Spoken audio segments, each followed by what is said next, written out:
I call the honourable member for Bowman. Yeah. Deputy Speaker, we've had 6 years, haven't we, of the Labor experiment, where that notion was that the bigger and busier a bureaucracy was, the better this nation would be, and look where it left us.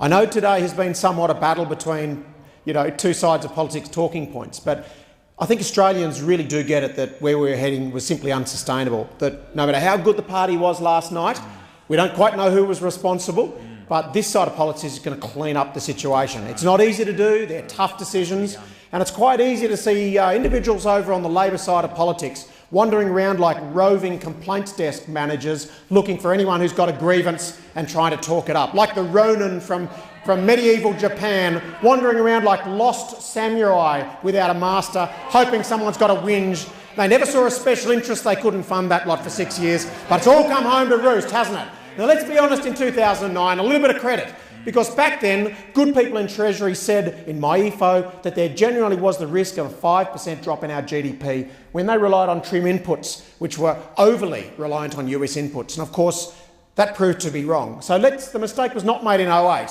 when Wayne Swan initiated that first 1 to 2% of GDP stimulus.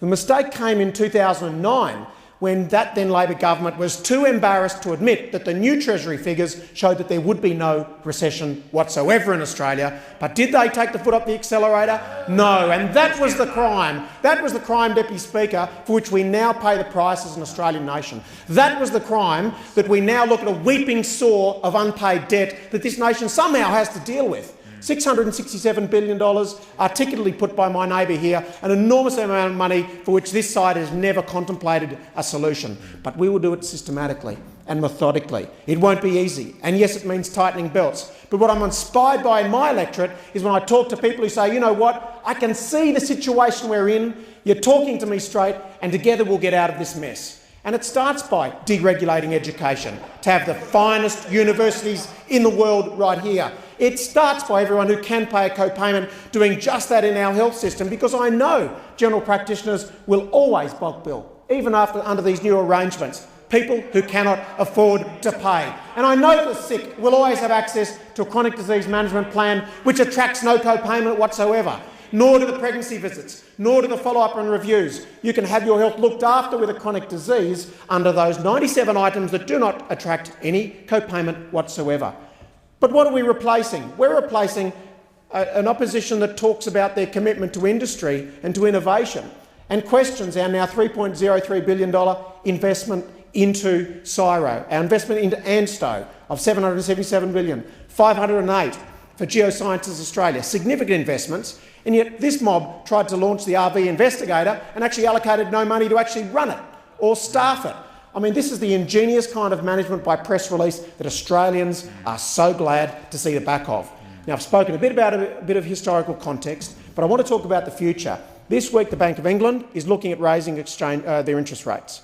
Together with the US, which is looking at a 200 basis point increase in interest rates over the next 2 years, is a significant issue to Australia.